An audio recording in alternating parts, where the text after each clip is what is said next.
memiliki hajat satu orang yang memiliki hajat untuk bertasyakur atas nikmat Allah, dipanggil oleh Allah ke Baitullah beserta istrinya, ini satu keluarga. Tapi alhamdulillah malam hari ini yang bahagia satu kabupaten atau bahkan lebih yang hadir, masya Allah. Bahkan bisa menjadi ajang silaturahim, bisa menjadi ajang berkumpul, yang mana Rasulullah menyampaikan al-jama'atur rahmah. Ketika orang itu berkumpul dalam kebaikan, rahmat Allah akan turun. Makanya tadi gerimis tadi saya yakin itu rahmatnya Allah Subhanahu wa taala. Semoga seluruhnya dapat rahmatnya Allah. Orang kalau dapat rahmatnya Allah, insya Allah punya hutang, hutangnya lunas, punya masalah, masalahnya tuntas, punya hajat insya Allah mudah diijabah oleh Allah, punya penyakit insya Allah segera waras sembuh, ketemu jodohnya obat. Amin Allahumma amin. Alhamdulillah saya seneng diundang Mas Wawan, seneng saya apa, yaitu satu orang yang berupaya, yang berikhtiar, yang bahagia banyak. Akhirnya orang Brebes ini mak-mak kan bisa lihat orang ganteng dari Blitar ini. Wah, alhamdulillah. Bahkan tak lihat dari tadi HP-nya Yai semua diangkat, HP-nya diangkat semua. Lo tak inceng, tak lihat videonya orang dipijet tiba. Mulai itu, jadi cuma gini tok, nanti nyampe rumah nggak ada videonya. Jadi istimewa, alhamdulillah. Padahal ini belum berangkat, masih walimatus safar, tapi sudah tasyakuran. Lah selain bentuk tasyakur atas nikmat Allah, diundang oleh Allah. Jadi ibaratnya Mas Wawan ini masih dapat undangan, berangkatnya belum. Tapi haji ataupun umroh itu adalah wafdullah, undangan dari Allah Subhanahu wa taala. Lah saking bahagianya mendapatkan undangan, akhirnya Mas Wawan sampai bilang ke Pak Beni, sampai apa cari tempat, sampai bilang ke Pak Kapolres gimana perizinannya untuk mengumpulkan seperti ini. Ikhtiarnya luar biasa. Lah ketika bentuk syukurnya itu tadi benar-benar baik, jadi syukur yang baik itu yang seperti apa toh? Kalau kata Imam Ghazali, orang itu kalau syukurnya sudah kualitas tinggi, bentuk syukur yang baik itu adalah istiqmaluha fima yuhibbul mun'im. Dia itu mampu menggunakan nikmat yang telah diberikan oleh Allah ini untuk suatu hal yang dicintai oleh Allah Subhanahu wa taala. Ya contohnya kayak Mas Wawan malam hari ini punya nikmat, alhamdulillah bawang merahnya lancar, alhamdulillah usahanya lancar, digunakan untuk hal yang dicintai Allah, daftar haji. Nah setelah daftar haji, panggilannya keluar, undangannya keluar, masih nggak terima, syukuran lagi, menghadirkan pengajian, menghadirkan Gusnya Garangan itu tadi, ngajak sholawatan, ngajak zikir, ngajak ngaji, orang puluhan ribu hadir, masya Allah. Ini yang dinamakan istiqmaluha fima yuhibbul mun'im, menggunakan nikmatnya, anugerah dari Allah, atau kata Mbah Yai tadi, yang disampaikan Mbah Yai tadi, fadl dari Allah, fadlun minallahnya itu digunakan untuk hal yang dicintai oleh Allah. Lah ketika syukurnya ini sudah berhasil, nikmat yang dianugerahkan oleh Allah digunakan untuk hal yang dicintai oleh Allah, maka akan menjadi asyukru qayyidun lil maujud. Syukur itu dapat mengikat nikmat yang sudah ada. Artinya ketika memiliki nikmat keluarga, keluarganya tambah barokah. Ketika memiliki nikmat usaha, usahanya tambah barokah. Wa sayyidun lil mafqud. Dan ketika seseorang itu mampu bersyukur atau menggunakan nikmat itu untuk hal yang dicintai oleh Allah, sayyidun lil mafqud, nikmat yang belum ada itu akan mudah tertarik kepada dirinya. Artinya dengan syukur itu menarik nikmat yang belum ada. Semoga berkah acara malam hari ini, nikmatnya Mas Wawan sekeluarga tambah-tambah. Amin Allahumma amin. Dan ternyata ketika saya itu membaca di dalam beberapa kitab Yai, ketika seseorang ini memiliki nikmat kemudian melakukan fardu-fardunya Allah atau sesuatu yang diwajibkan oleh Allah, ini juga menjadi salah satu poin untuk menjaga keberkahan suatu usaha. Jadi Mas Wawan, jenengan beruntung, jenengan buat acara ini mengeluarkan biaya, besok haji juga mengeluarkan biaya. Selain itu menunjukkan rasa syukur panjenengan, ternyata itu menjadi salah satu poin seseorang itu memiliki usaha yang barokah. Jadi kalau orang punya usaha, kemudian orang itu tadi kok mampu melakukan untuk kebaikan, untuk taat kepada Allah, untuk melakukan fardu-fardunya Allah, maka selain itu sebagai bentuk rasa syukur, itu menjadi satu poin seseorang itu memiliki usaha yang barokah. Makanya nanti jangan kaget kalau berkah acara ini berambangnya tambah lancar, usahanya tambah melesat. Insya Allah dekengane pusat, didekengi Allah Subhanahu wa Ta'ala. Loh Gus, mana kitabnya apa? Di dalam kitab Tanbihul Ghafilin karya Al-Imam Abu Lais As-Samarqandi, di situ disampaikan qala al-faqih rahimahullah, ada ulama yang faham ilmu agama, beliau menyampaikan, man aroda ayyakuna kasbuhu thayyiban, barang siapa yang menginginkan usahanya itu baik, usahanya itu barokah. Mohon maaf, selain Mas Wawan, seluruh yang hadir ini pengen usahanya barokah apa enggak? Mungkin dagangnya barokah, ternaknya barokah, bertaninya barokah, pengen toh? Barokah seperti yang disampaikan Yai tadi di dalam beberapa kitab. Barokah itu ziyadatul khair, bertambah-tambahnya kebaikan. Jadi kebaikan orang tersebut bertambah. Semisal bertambah hartanya juga untuk amal soleh, juga untuk ibadah. Umurnya juga barokah, lingkungannya juga barokah. Lah itu barokah, ziyadatul khair, bertambah-tambahnya kebaikan. Lah jenengan semua pengen usahanya barokah toh? Misal di sini ada yang jual sempol, jual cilok, jual soto, jual nasi apa, ada yang petani padi, petani jagung, ada petani berambang, ada apalah. Lah semuanya pasti pengen usahanya barokah. Pengen barokah nggih? Lah di dalam kitab Tanbihul Ghafilin disampaikan, man aroda ayyakuna kasbu thayyiban, barang siapa menginginkan usahanya barokah, fa'alaihi ayyahfadho khamsata asya, jagalah 5 hal. Jadi mungkin loh Gus, saya ini banyak uangnya Gus, usaha loh. Jadi usaha itu kalau barokah, contoh usaha barokah itu gimana toh? Semisal orang itu hanya punya sapi mungkin 1, tapi kalau barokah anaknya 5, punya anak 5, tapi waktunya kolahin anak, alhamdulillah cukup. Waktu bayar pondok, alhamdulillah cukup. Kelihatannya orang itu cuma punya sawah 1 petak, tapi kalau barokah anaknya itu banyak, anaknya 4 atau apa, waktu nyekolahin, muliain, waktu mondokin, cukup semua, itu barokah. Dan di keluarga itu adem, ayem, hawanya bahagia. Pernah lihat orang-orang dulu, pendahulu-pendahulu kita gitu, kadang cuma pakai sepeda berangkat ke sawah, rokok linting, kopi ini diadai botol aqua, tapi bahagia. Anaknya 13, anaknya 11, tapi yang 6 bisa jadi sarjana, nanti sisanya itu bisa jadi haji semua. Nah itu karena barokah. Tapi banyak pun kalau tidak barokah, nyereti kalau bahasa Jawa Timurnya, kalau bahasa Brebes apa? Seret. Nah, jadi nggak hanya nyereti, seret kalau nggak barokah itu. Kelihatannya banyak, miliatan, triliunan, tapi kalau nggak barokah, tidur nggak nyaman, napa-napa nggak nyaman, makan nggak enak, lihat istri nggak enak, lihat suami nggak enak, lihat orang itu kudu ngamuk gitu.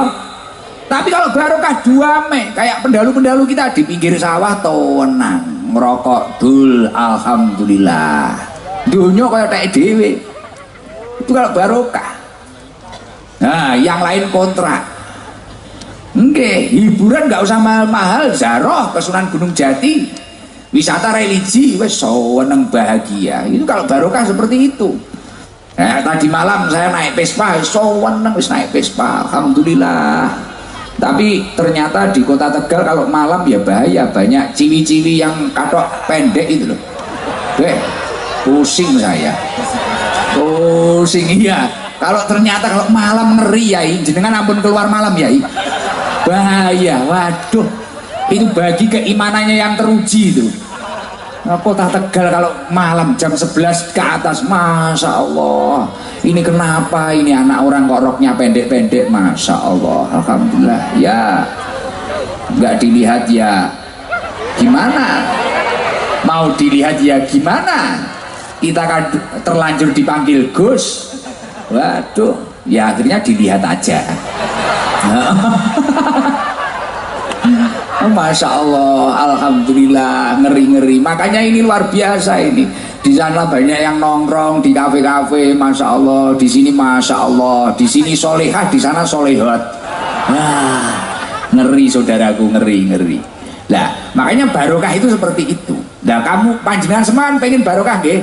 Siapa tahu di sini hanya ada yang saya itu cuma usaha lapak Gus, saya usaha kecil Gus, saya gini, tapi anak saya 3, 4 ini waktunya kulain semua.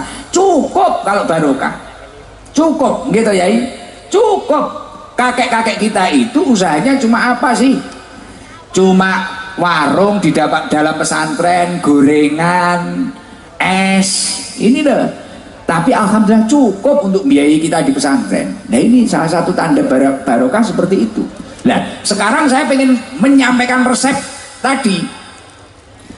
Apa sih kuncinya barokah? Fa'alaihi ayyahfadha khamsata asya.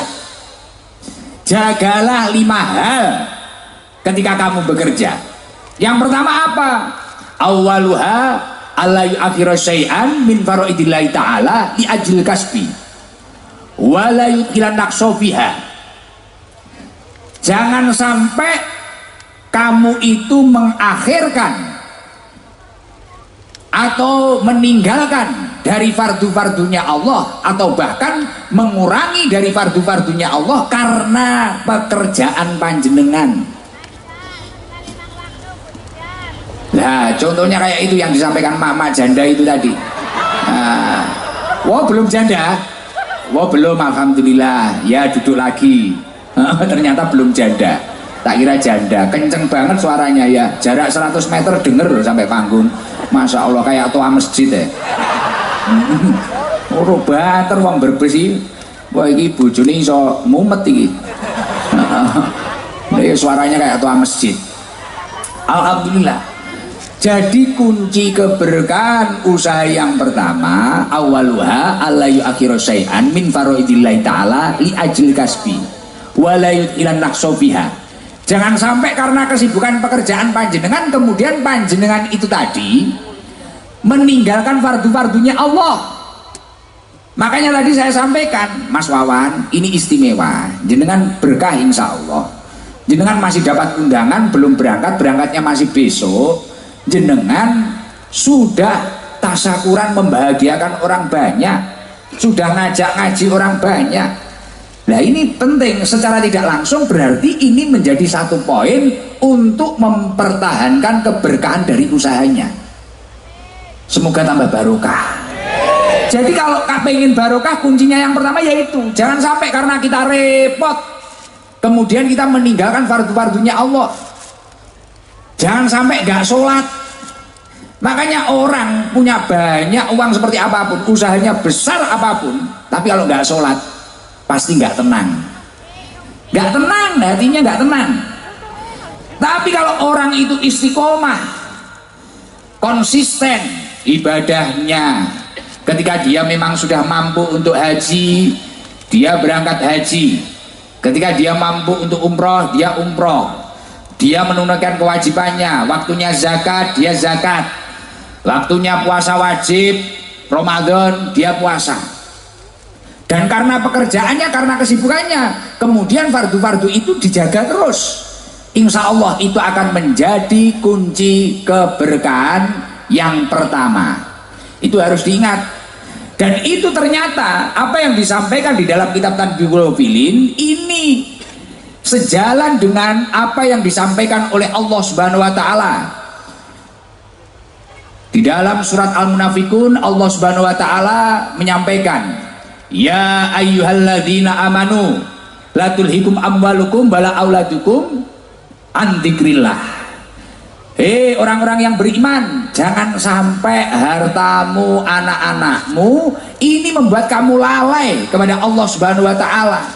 Nah, ketika seseorang itu karena sibuknya hartanya, pekerjaannya, sibuknya dengan anak-anaknya, menata karir anak-anaknya, sampai enggak ibadah, sampai enggak sholat, sampai waktunya puasa, enggak puasa tapi hari raya ikut riaya, klambine anyar, sing gak melok poso, melok riyaya wonge teka. Wonge teka. Nah, kudune apa kudune? Oh, kudune ireng.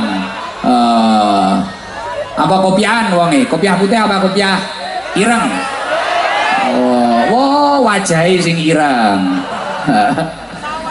Nah, kalau orang itu sampai disibukkan karena hartanya, karena anak-anaknya, kemudian menanggalkan apa yang diwajibkan oleh Allah Subhanahu wa taala, wa may yaf'al dzalik fa ulaika humul khasirun. Orang tersebut masuk kategori orang yang rugi. Orang yang rugi, nggak untung. Orang nggak untung itu ya namanya orang nggak untung, ya nggak balik modal, apalagi untung, rugi. Makanya ayo kalau ingin barokah, apa yang telah diwajibkan oleh Allah lakukan semampu panjenengan.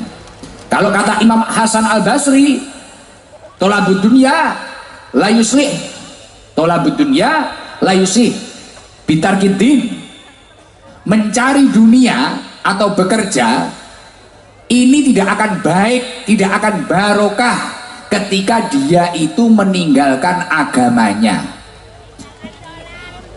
Makanya Masya Allah Mas Wawan, setelah acara ini, setelah haji nanti, saya yakin semoga panjenengan lebih baik, lebih istiqomah, dan nanti insya Allah nanti tahun depan kalau panjenengan lebih baik, lebih istiqomah, lebih jos jis, tidak hanya jos saja tapi tambahin jis, jos jis, ya dah.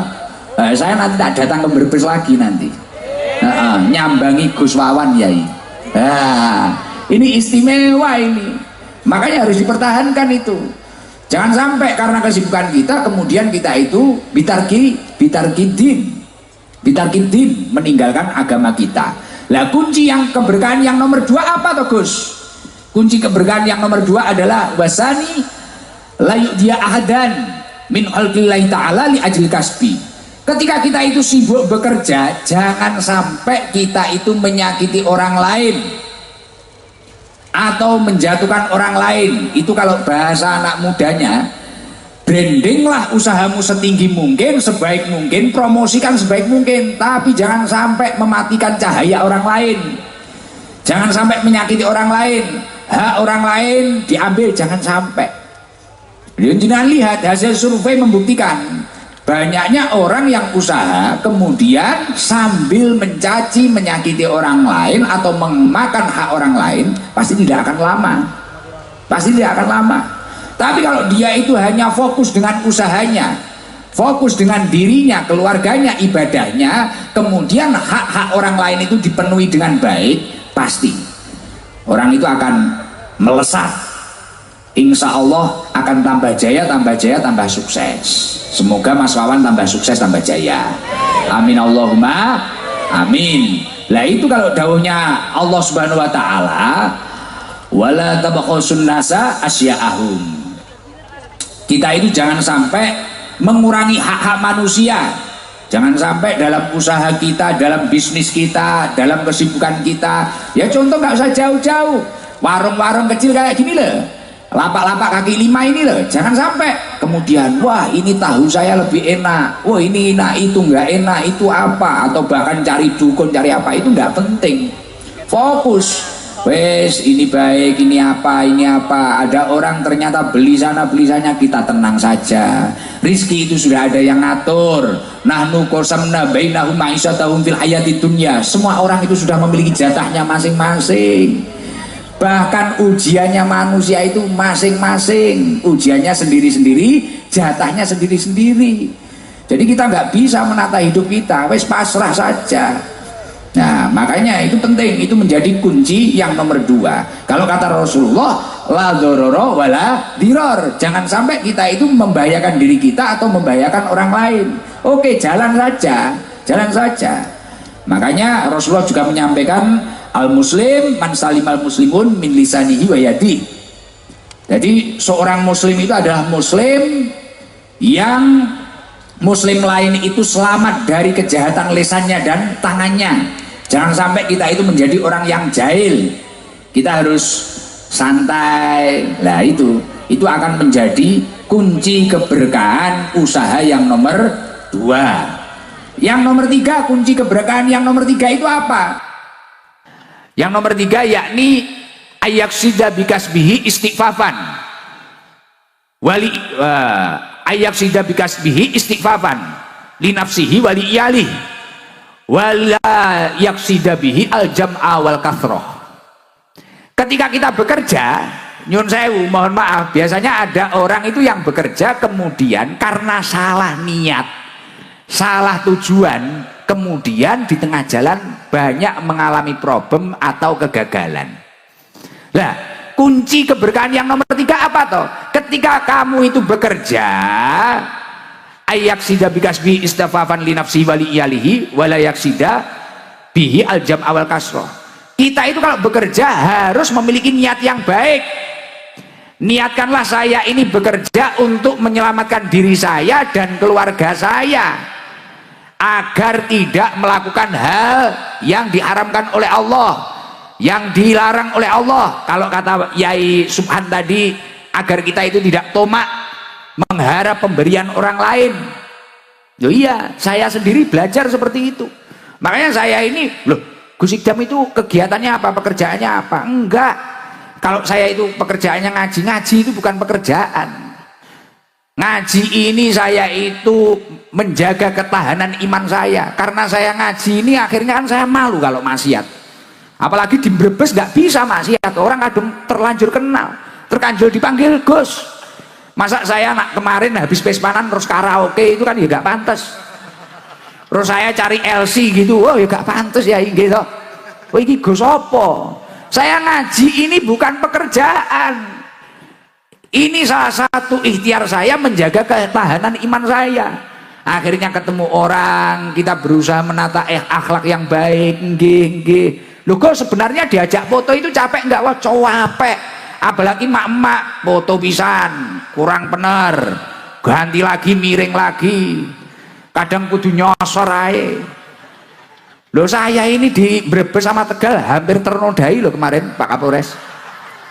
Ini hampir ternodai saya. Waduh, dari atas nggak bisa, dari tengah, waduh lato-lato saya terancam.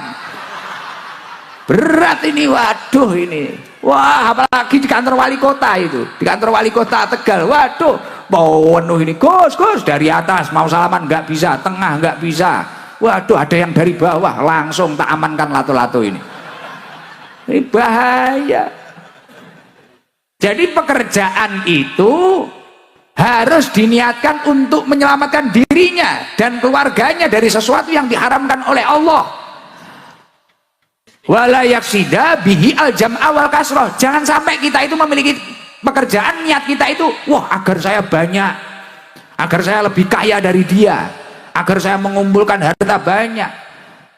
Jangan seperti itu. Lah itu niat yang salah. Nggak mampu jenengan jadi CEO, sulit untuk jadi kayak Pak Beni, kayak Pak Andri, kayak Mas Wawan, sulit. Iya, kalau niatnya kayak gitulah. Kadang kita kan kerja itu dendam. Mungkin di sawah dia lebih bagus. Wah, kita gini. Nah, tetangganya beli Avanza, pusing, Avanza dimasukkan kepala. Dipikir sampai subuh. Katanya banyak utang kok mampu beli Avanza. Tetangganya ngecor rumah, cor-coran dipikir masukkan kepala. Kok mampu itu dapat demit dari mana? Ada tetangganya nikahkan orang, nikahkan anaknya. Wow, lah tetangga saya itu jelek, kok mantunya cantik. Mantunya tetangga dipikir, bojone tanggane dipikir, dilebokne sirah. Lah iki apa-apa sirah kebeken Avanza, bondone tanggane. Akhirnya ya wis setruk ringan. Ya dah. Layamu tuwala ya wis ora bermutu ngentekne biaya. Gitu. Lah makanya kerja itu niatkan yang baik. Saya bekerja untuk menyelamatkan diri saya dan keluarga saya agar tidak melakukan sesuatu yang dilarang oleh Allah untuk bekal ibadah. Makanya di dalam Al-Qur'an disampaikan ya ayyuhalladzina amanu qu anfusakum wa ahlikum naro, wahai orang-orang yang beriman, selamatkanlah dirimu dan keluargamu dari api neraka. Kita itu diperintah untuk menyelamatkan diri kita dan keluarga kita dari api neraka. Makanya saya tadi nyambung yang tadi, saya ngaji ini bukan pekerjaan. Saya di rumah itu ya izin ini cerita sambil promosi.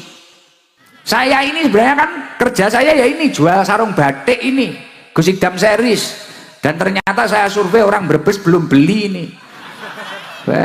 Amsong ini. Iya belum beli. Wah sudah beli mak-mak. Oh iya. Jadi saya jual sarung, jual roti, jual apa? Enggak kerja saya. Enggak kerja.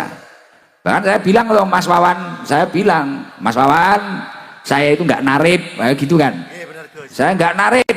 Gus nanti biayanya Gus Idam berapa? Saya enggak narip. Ning yo pantese.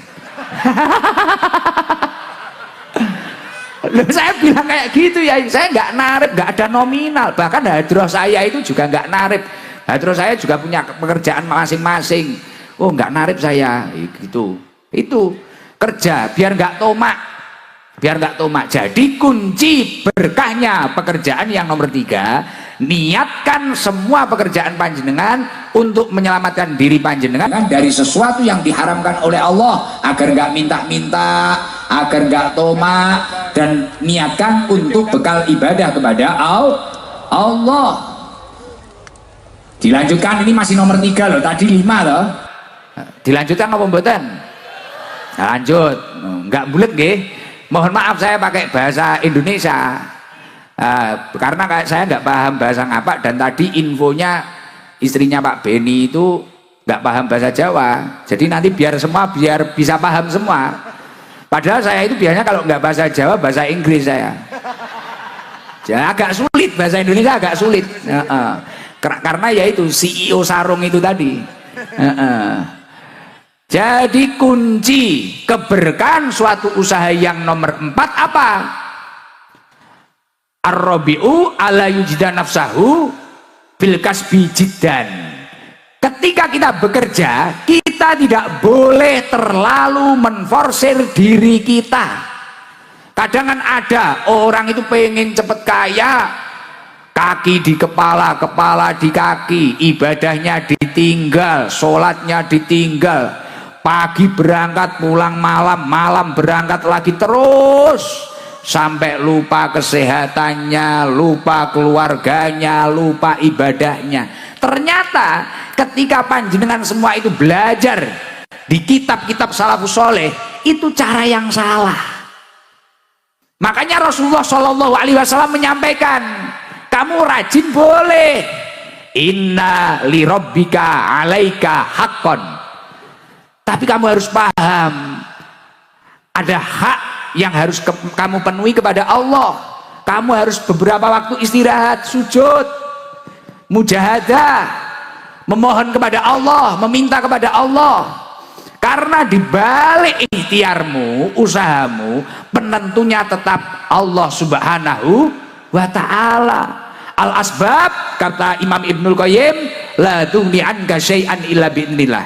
Usaha atau semangatmu apapun itu hanyalah pelantara, tidak akan membuahkan hasil kecuali Allah menurunkan izinnya untuk kamu sukses. Makanya kalau bisa, awan macul bumine Allah, bengi macul langite Gusti Allah. Ini kalau vertikal horizontalnya imbang, aman. Entuk dekengan pusat, saldonya unlimited, tanahnya puluhan hektar, kayak Pak Beni CEO.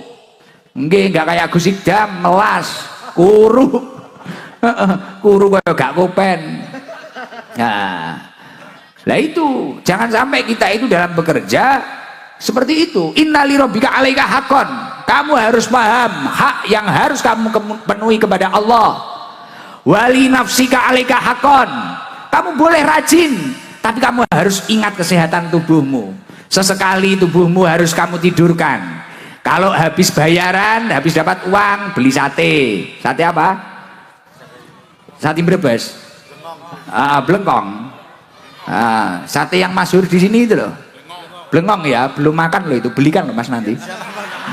Ya belum makan loh saya, malah inget ini. Iya belum makan ini. Masih makan camplang tok apa-apa Mas? Camplang ya apa itu? Gamblang. Nah, jamblang. Tadi jamblang sudah saya. Kalau sate belum, malah pengen sate aku. Apa udah aja ngajinya ini? Jadi kita itu sesekali ya gitu. Bukan kok itu boros, enggak, sesekali lah. 1 bulan sekali, 2 kali. Habis dapat rezeki, healing lah, healing. Family time. Oke, kan konsepnya kata Rasulullah 3. Inna li rabbika alaika haqqon, wali nafsika alaika haqqon. Kamu memiliki hak terhadap dirimu sendiri untuk bahagia. Wali ahlika alaika haqqon.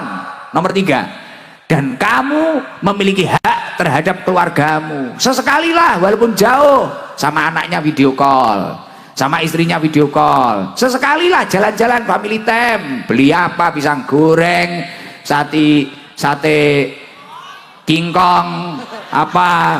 Ya situlah, saya gak paham saya. Nah itu penting kayak gitu, santai, fresh. Kalau dawuhnya Yai Subhan Makmun tadi, yes, kita harus bahagia biar awet muda. Bahagia, jangan sepaneng. Lo hidup itu jangan sepaneng. Makanya salah satu ulama menyampaikan, taharraku bisobri, melangkahlah dengan penuh kesabaran, sabar, gak usah kesusu. Ihtamilu bisolah, bertahanlah dengan doa-doa, memohon kepada Allah, mintalah kepada Allah. Taqawu bil iman, kuatkanlah dengan penuh keyakinan. Insya Allah kalau kamu mampu bersandar kepada Allah, sesuatu yang sulit akan dibereskan oleh Allah. Yang memiliki hajat untuk bertasyakur atas nikmat Allah, dipanggil oleh Allah ke Baitullah beserta istrinya, ini satu keluarga. Tapi alhamdulillah malam hari ini yang bahagia 1 kabupaten atau bahkan lebih yang hadir, Masya Allah. Bahkan bisa menjadi ajang silaturahim, bisa menjadi ajang berkumpul yang mana Rasulullah menyampaikan al-jama'atur rahmah. Ketika orang itu berkumpul dalam kebaikan, rahmat Allah akan turun. Makanya tadi gerimis tadi saya yakin itu rahmatnya Allah Subhanahu wa taala. Semoga seluruhnya dapat rahmatnya Allah. Orang kalau dapat rahmatnya Allah, insya Allah punya hutang, hutangnya lunas. Punya masalah, masalahnya tuntas. Punya hajat insya Allah mudah diijabah oleh Allah. Punya penyakit insya Allah segera waras, sembuh, ketemu jodohnya obat. Amin Allahumma amin. Alhamdulillah saya seneng diundang Mas Wawan, seneng saya apa? Yaitu satu orang yang berupaya, yang berikhtiar, yang bahagia banyak. Bahagia banyak. Akhirnya orang Brebes ini mak-makan bisa lihat orang ganteng dari Blitar ini. Wah, alhamdulillah. Bahkan tak lihat dari tadi HP-nya Yai semua diangkat, HP-nya diangkat semua. Lo tak inceng, tak lihat videonya orang dipijet tiba. Mulai itu, jadi cuma gini tok, nanti nyampe rumah nggak ada videonya. Jadi istimewa, alhamdulillah. Padahal ini belum berangkat, masih walimatus safar, tapi sudah tasakuran. Lah selain bentuk tasakur atas nikmat Allah, diundang oleh Allah. Jadi ibaratnya Mas Wawan ini masih dapat undangan, berangkatnya belum. Tapi haji ataupun umroh itu adalah wafdullah, undangan dari Allah Subhanahu wa taala. Lah saking bahagianya mendapatkan undangan, akhirnya Mas Wawan sampai bilang ke Pak Beni sampai apa, cari tempat, sampai bilang ke Pak Kapolres gimana perizinannya untuk mengumpulkan seperti ini, ikhtiarnya luar biasa. Nah, ketika bentuk syukurnya itu tadi benar-benar baik, jadi syukur yang baik itu yang seperti apa toh? Kalau kata Imam Ghazali, orang itu kalau syukurnya sudah kualitas tinggi, bentuk syukur yang baik itu adalah istiqmaluha fima yuhibbul mun'im. Dia itu mampu menggunakan nikmat yang telah diberikan oleh Allah ini untuk suatu hal yang dicintai oleh Allah Subhanahu wa taala. Ya contohnya kayak Mas Wawan malam hari ini. Punya nikmat, alhamdulillah bawang merahnya lancar. Alhamdulillah usahanya lancar. Digunakan untuk hal yang dicintai Allah, daftar haji. Nah, setelah daftar haji, panggilannya keluar, undangannya keluar, masih nggak terima, syukuran lagi, menghadirkan pengajian, menghadirkan Gusnya Garangan itu tadi, ngajak sholawatan, ngajak zikir, ngajak ngaji, orang puluhan ribu hadir, masya Allah. Ini yang dinamakan istiqmaluha fima yuhibbul mun'im, menggunakan nikmatnya, anugerah dari Allah, atau kata Mbah Yai tadi, yang disampaikan Mbah Yai tadi, fadl dari Allah, fadlun minallahnya itu digunakan untuk hal yang dicintai oleh Allah. Nah, ketika syukurnya ini sudah berhasil, nikmat yang dianugerahkan oleh Allah digunakan untuk hal yang dicintai oleh Allah, maka akan menjadi asyukru qayyidun lil maujud. Syukur itu dapat mengikat nikmat yang sudah ada. Artinya ketika memiliki nikmat keluarga, keluarganya tambah barokah. Ketika memiliki nikmat usaha, usahanya tambah barokah. Wa sayyidun lil mafqud. Dan ketika seseorang itu mampu bersyukur atau menggunakan nikmat itu untuk hal yang dicintai oleh Allah, sayyidun lil mafqud, nikmat yang belum ada itu akan mudah tertarik kepada dirinya. Artinya dengan syukur itu menarik nikmat yang belum ada. Semoga berkah acara malam hari ini, nikmatnya Mas Wawan sekeluarga tambah-tambah. Amin Allahumma amin. Dan ternyata ketika saya itu membaca di dalam beberapa kitab ya, ketika seseorang ini memiliki nikmat kemudian melakukan fardu-fardunya Allah atau sesuatu yang diwajibkan oleh Allah, ini juga menjadi salah satu poin untuk menjaga keberkahan suatu usaha. Jadi Mas Wawan, jenengan beruntung, jenengan buat acara ini mengeluarkan biaya, besok haji juga mengeluarkan biaya. Selain itu menunjukkan rasa syukur panjenengan, ternyata itu menjadi salah satu poin seseorang itu memiliki usaha yang barokah. Jadi kalau orang punya usaha, kemudian orang itu tadi kok mampu melakukan untuk kebaikan, untuk taat kepada Allah, untuk melakukan fardu-fardunya Allah, maka selain itu sebagai bentuk rasa syukur, itu menjadi satu poin seseorang itu memiliki usaha yang barokah. Makanya nanti jangan kaget kalau berkah acara ini berambangnya tambah lancar, usahanya tambah melesat.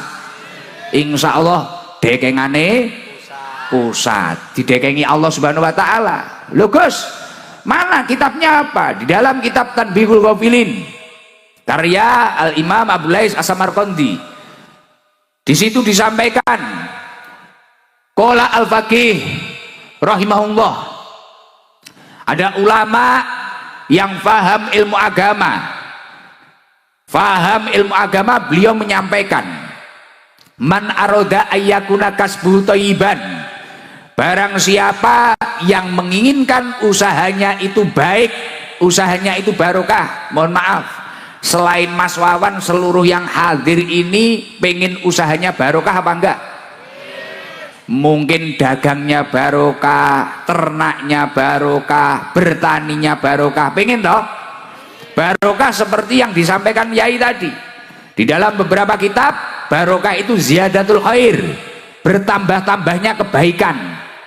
Jadi kebaikan orang tersebut bertambah. Semisal bertambah hartanya juga untuk amal soleh, juga untuk ibadah. Umurnya juga barokah, lingkungannya juga barokah. Lah itu barokah, ziyadatul khair, bertambah-tambahnya kebaikan. Lah jenengan semua pengen usahanya barokah toh? Misal di sini ada yang jual sempol, jual cilok, jual soto, jual nasi apa, ada yang petani padi, petani jagung, ada petani berambang, ada apalah. Lah semuanya pasti pengen usahanya barokah. Pengen barokah nggih? Lah di dalam kitab Tanbihul Ghafilin disampaikan, man aroda ayyakuna kasbu thayyiban, barang siapa menginginkan usahanya barokah, fa alaihi ayyahfadha khamsata asya, jagalah 5 hal. Jadi mungkin loh Gus, saya ini banyak uangnya Gus, usaha loh. Jadi usaha itu kalau barokah, contoh usaha barokah itu gimana toh? Semisal orang itu hanya punya sapi mungkin 1, tapi kalau barokah anaknya 5, punya anak 5, tapi waktunya nyekolahin anak, alhamdulillah cukup. Waktu bayar pondok, alhamdulillah cukup. Kelihatannya orang itu cuma punya sawah 1 petak, tapi kalau barokah anaknya itu banyak, anaknya 4 atau apa, waktu nyekolahin, muliain, waktu mondokin, cukup semua, itu barokah. Dan di keluarga itu adem, ayem, hawanya bahagia. Pernah lihat orang-orang dulu, pendahulu-pendahulu kita gitu, kadang cuma pakai sepeda berangkat ke sawah, rokok nglinting, kopi ini diadai botol aqua, tapi bahagia. Anaknya 13, anaknya 11, tapi yang 6 bisa jadi sarjana, nanti sisanya itu bisa jadi haji semua. Nah itu karena barokah. Tapi banyak pun kalau tidak barokah, nyereti kalau bahasa Jawa Timurnya, kalau bahasa Brebes apa? Seret. Nah, jadi nggak hanya nyereti, seret kalau nggak barokah itu. Kelihatannya banyak, miliatan, triliunan, tapi kalau nggak barokah, tidur nggak nyaman, napa-napa nggak nyaman, makan nggak enak, lihat istri nggak enak, lihat suami nggak enak, lihat orang itu kudu ngamuk gitu. Tapi kalau barokah duame, kayak pendahulu-pendahulu kita di pinggir sawah tenang, ngerokok dul, alhamdulillah, dunia kayak tak dewe. Itu kalau barokah. Nah yang lain kontrak. Oke, hiburan nggak usah mahal-mahal, zaroh ke Sunan Gunung Jati, wisata religi, wes seneng bahagia. Itu kalau barokah seperti itu. Nah, tadi malam saya naik Vespa, seneng wis naik Vespa, alhamdulillah. Tapi ternyata di kota Tegal kalau malam ya bahaya, banyak ciwi-ciwi yang katok pendek itu loh. Pusing saya. Pusing iya. Kalau ternyata kalau malam ngeri ya, jenengan ampun keluar malam ya, bahaya. Waduh, itu bagi keimanannya yang teruji itu. Kota Tegal kalau malam jam 11 ke atas, masya Allah. Ini kenapa ini anak orang kok roknya pendek-pendek, masya Allah, alhamdulillah ya. Nggak dilihat ya gimana? Mau dilihat ya gimana? Kita kan terlanjur dipanggil Gus. Waduh, ya akhirnya dilihat aja. Masya Allah, alhamdulillah, ngeri-ngeri. Makanya ini luar biasa ini. Di sana banyak yang nongkrong di kafe-kafe, masya Allah. Di sini masya Allah. Di sini solehah, di sana solehot. Wah, ngeri saudaraku, ngeri-ngeri. Nah, makanya barokah itu seperti itu. Nah, kamu panjenengan semua pengen barokah nggih? Siapa tahu di sini hanya ada yang saya itu cuma usaha lapak Gus, saya usaha kecil Gus, saya gini, tapi anak saya 3, 4 ini waktunya kulain semua. Cukup kalau barokah, cukup gitu ya, cukup. Kakek-kakek kita itu usahanya cuma apa sih? Cuma warung di dalam pesantren, gorengan, es, ini loh. Tapi alhamdulillah cukup untuk biayai kita di pesantren. Nah ini salah satu tanda barokah seperti itu. Nah sekarang saya ingin menyampaikan resep tadi. Apa Apa sih kuncinya barokah? Fa'alaihi ayyahfadha khamsata asya. Jagalah 5 hal ketika kamu bekerja. Yang pertama apa? Awwaluha alla yu'akhira syai'an min fara'idillahi ta'ala li ajlil kasbi wa la yudkhilan naqsa fiha. Jangan sampai kamu itu mengakhirkan atau meninggalkan dari fardu-fardunya Allah, atau bahkan mengurangi dari fardu-fardunya Allah karena pekerjaan panjenengan. Nah, contohnya kayak itu yang disampaikan mama janda itu tadi.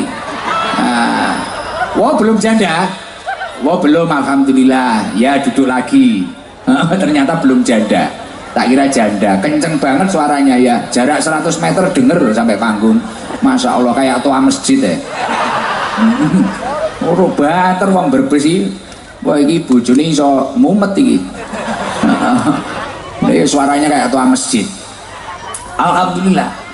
Jadi kunci keberkahan usaha yang pertama, awaluha alla yu'akhiru syai'an min fara'idillahi ta'ala li ajil kasbi wa la yudkhilan naqsa fiha. Jangan sampai karena kesibukan pekerjaan panjenengan kemudian panjenengan itu tadi meninggalkan fardu-fardunya Allah. Makanya tadi saya sampaikan, Mas Wawan, ini istimewa. Jenengan berkah insya Allah. Jenengan masih dapat undangan, belum berangkat, berangkatnya masih besok. Jenengan sudah tasyakuran membahagiakan orang banyak, sudah ngajak ngaji orang banyak. Nah ini penting, secara tidak langsung berarti ini menjadi satu poin untuk mempertahankan keberkahan dari usahanya. Semoga tambah barokah.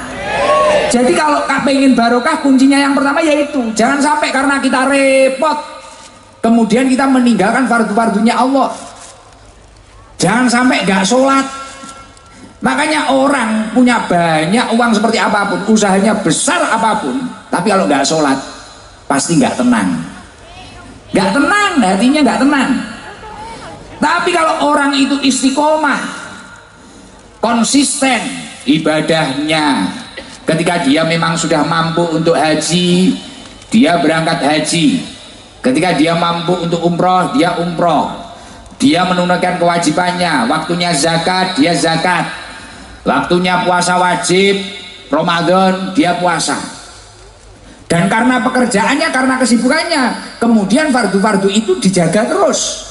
Insya Allah itu akan menjadi kunci keberkahan yang pertama. Itu harus diingat. Dan itu ternyata apa yang disampaikan di dalam kitab Tanbihul Filin ini sejalan dengan apa yang disampaikan oleh Allah Subhanahu wa taala. Di dalam surat Al-Munafikun Allah Subhanahu wa taala menyampaikan, "Ya ayyuhalladzina amanu la tulhikum amwalukum wala auladukum an dzikrillah." Hei orang-orang yang beriman, jangan sampai hartamu, anak-anakmu ini membuat kamu lalai kepada Allah Subhanahu wa taala. Nah, ketika seseorang itu karena sibuknya hartanya, pekerjaannya, sibuknya dengan anak-anaknya, menata karir anak-anaknya, sampai enggak ibadah, sampai enggak sholat, sampai waktunya puasa, enggak puasa tapi hari raya ikut riaya, klambine anyar, sing enggak melok poso, melok riaya wonge teka. Wonge teka. Nah, kudune apa kudune? Oh, kudunge ireng. Apa kopiahan wonge? Kopiah putih apa kopiah ireng? Oh, wow, wajahe sing ireng. Nah, kalau orang itu sampai disibukkan karena hartanya, karena anak-anaknya, kemudian menanggalkan apa yang diwajibkan oleh Allah Subhanahu wa taala, wa may yaf'al dzalik fa ulaika humul khosirun. Orang tersebut masuk kategori orang yang rugi.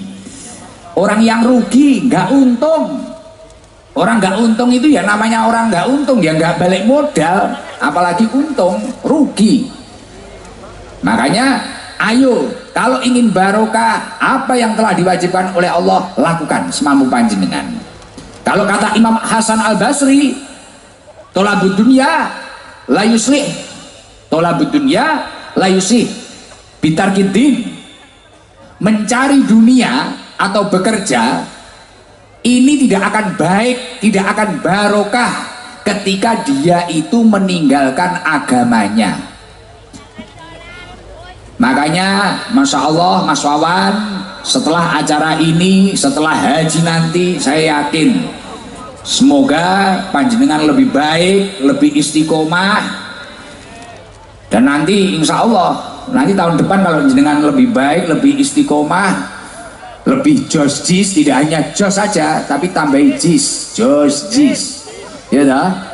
Saya nanti tak datang ke Brebes lagi nanti, nyambangi Gus Wawan Yai. Nah, ini istimewa ini, makanya harus dipertahankan itu. Jangan sampai karena kesibukan kita kemudian kita itu bitarkiddin meninggalkan agama kita. Lah kunci yang keberkahan yang nomor 2 apa toh Gus? Kunci keberkahan yang nomor 2 adalah wasani layu dia ahadan min khalqillahi ta'ala li ajli kasbi. Ketika kita itu sibuk bekerja, jangan sampai kita itu menyakiti orang lain atau menjatuhkan orang lain. Itu kalau bahasa anak mudanya, brandinglah usahamu setinggi mungkin, sebaik mungkin, promosikan sebaik mungkin, tapi jangan sampai mematikan cahaya orang lain, jangan sampai menyakiti orang lain, hak orang lain diambil, jangan sampai. Jangan lihat hasil survei membuktikan banyaknya orang yang usaha kemudian sambil mencaci, menyakiti orang lain atau memakan hak orang lain, pasti tidak akan lama, pasti tidak akan lama. Tapi kalau dia itu hanya fokus dengan usahanya, fokus dengan dirinya, keluarganya, ibadahnya, kemudian hak-hak orang lain itu dipenuhi dengan baik, pasti orang itu akan melesat, insya Allah akan tambah jaya, tambah sukses. Semoga Mas Wawan tambah sukses, tambah jaya. Amin Allahumma amin. Lah itu kalau dawuhnya Allah Subhanahu wa taala, wala tabakhusun nasa asya'ahum. Kita itu jangan sampai mengurangi hak-hak manusia. Jangan sampai dalam usaha kita, dalam bisnis kita, dalam kesibukan kita. Ya contoh nggak usah jauh-jauh. Warung-warung kecil kayak gini loh, lapak-lapak kaki 5 ini loh, jangan sampai kemudian wah ini tahu saya lebih enak, wah ini enak, itu nggak enak, itu apa, atau bahkan cari dukun, cari apa, itu nggak penting. Fokus, wes ini baik, ini apa, ada orang ternyata beli sana beli sana, kita tenang saja, rizki itu sudah ada yang ngatur. Nahnu qasamna bainahum ma'isyatahum fil hayatid dunya, semua orang itu sudah memiliki jatahnya masing-masing. Bahkan ujiannya manusia itu masing-masing, ujiannya sendiri-sendiri, jatahnya sendiri-sendiri. Jadi kita nggak bisa menata hidup kita, wes pasrah saja. Nah makanya itu penting, itu menjadi kunci yang nomor 2. Kalau kata Rasulullah, la dzarara wala diror, jangan sampai kita itu membahayakan diri kita atau membahayakan orang lain. Oke, jalan saja, jalan saja. Makanya Rasulullah juga menyampaikan, al muslim man salimal muslimun min lisanihi wa yadihi. Jadi seorang muslim itu adalah muslim yang muslim lain itu selamat dari kejahatan lisannya dan tangannya. Jangan sampai kita itu menjadi orang yang jahil. Kita harus santai. Nah itu akan menjadi kunci keberkahan usaha yang nomor 2. Yang nomor 3, kunci keberkahan yang nomor 3 itu apa? Yang nomor 3 yakni ayaksida bikasbihi istighfafan wali ayaksida bikasbihi istighfafan li nafsihi wali iyalih wala yaksida bihi al jam'a wal kathroh. Ketika kita bekerja, nyun sewu, mohon maaf, biasanya ada orang itu yang bekerja kemudian karena salah niat, salah tujuan, kemudian di tengah jalan banyak mengalami problem atau kegagalan. Nah, kunci keberkahan yang nomor 3 apa toh? Ketika kamu itu bekerja, ayaksida bikasbi istafafan li nafsi wali iyalihi wala yaksida bihi aljam awal kasroh. Kita itu kalau bekerja harus memiliki niat yang baik. Niatkanlah saya ini bekerja untuk menyelamatkan diri saya dan keluarga saya. agar tidak melakukan hal yang diharamkan oleh Allah, yang dilarang oleh Allah. Kalau kata Yai Subhan tadi, agar kita itu tidak tomak mengharap pemberian orang lain. Yo iya, saya sendiri belajar seperti itu. Makanya saya ini, loh, Gus Idam itu kegiatannya apa, pekerjaannya apa? Enggak. Kalau saya itu pekerjaannya ngaji, ngaji itu bukan pekerjaan. Ngaji ini saya itu menjaga ketahanan iman saya. Karena saya ngaji ini akhirnya kan saya malu kalau maksiat. Apalagi di Brebes nggak bisa maksiat. Orang kadang terlanjur kenal, terkanjul dipanggil Gus. Masa saya kemarin habis pespanan terus karaoke itu kan ya gak pantas. Terus saya cari LC gitu, oh ya gak pantas ya gitu. Oh ini Gus apa? Saya ngaji ini bukan pekerjaan. Ini salah satu ikhtiar saya menjaga ketahanan iman saya. Akhirnya ketemu orang, kita berusaha menata akhlak yang baik. Nggih. Loh kok sebenarnya diajak foto itu capek enggak? Wah capek. Apalagi mak-mak foto pisan kurang bener, ganti lagi, miring lagi, kadang kudu nyosor ae. Loh saya ini di Brebes sama Tegal hampir ternodai loh kemarin Pak Kapolres. Ini hampir ternodai saya, waduh, dari atas nggak bisa, dari tengah, waduh, lato-lato saya terancam. Berat ini, waduh ini. Wah, apalagi di kantor wali kota itu, di kantor wali kota Tegal, waduh, penuh ini. Gus, dari atas mau salaman nggak bisa, tengah nggak bisa. Waduh, ada yang dari bawah, langsung tak amankan lato-lato ini. Ini bahaya. Jadi pekerjaan itu harus diniatkan untuk menyelamatkan dirinya dan keluarganya dari sesuatu yang diharamkan oleh Allah. Wala yaksida bihi al jam'a wal kasroh. Jangan sampai kita itu memiliki pekerjaan, niat kita itu, wah agar saya banyak, agar saya lebih kaya dari dia, agar saya mengumpulkan harta banyak.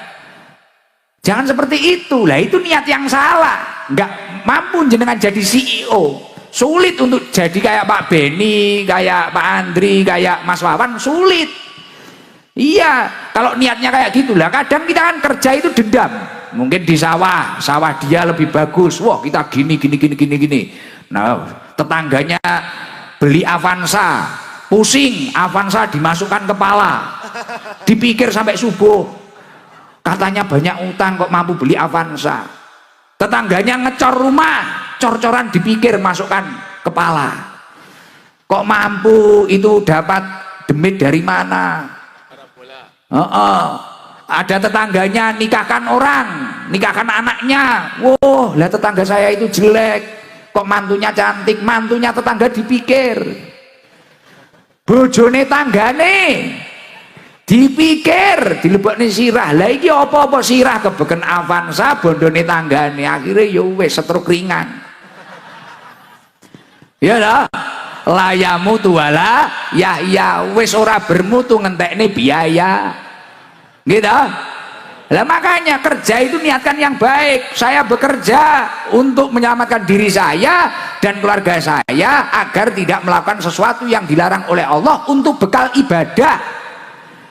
Makanya di dalam Al-Quran disampaikan, ya ayyuhalladzina amanu qu anfusakum wa ahlikum naro, wahai orang-orang yang beriman, selamatkanlah dirimu dan keluargamu dari api neraka. Kita itu diperintah untuk menyelamatkan diri kita dan keluarga kita dari api neraka. Makanya saya tadi nyambung yang tadi, saya ngaji ini bukan pekerjaan. Saya di rumah itu ya izin, ini cerita sambil promosi. Saya ini sebenarnya kan kerja saya ya ini jual sarung batik ini, Gus Idam series. Dan ternyata saya survei orang Brebes belum beli ini. Amsong ini. Iya belum beli. Wah sudah beli mak-mak. Oh iya. Jadi saya jual sarung, jual roti, jual apa, nggak kerja saya, nggak kerja. Bahkan saya bilang loh Mas Wawan, saya bilang Mas Wawan, saya itu nggak narip, gitu kan. Saya nggak narip, Gus nanti biayanya Gus Idam berapa, saya nggak narip, ning yo pantese. Loh, saya bilang kayak gitu ya, saya nggak narip, nggak ada nominal. Bahkan hadroh saya itu juga nggak narip. Hadroh saya juga punya pekerjaan masing-masing. Oh nggak narip saya, gitu. Itu kerja biar nggak tomak.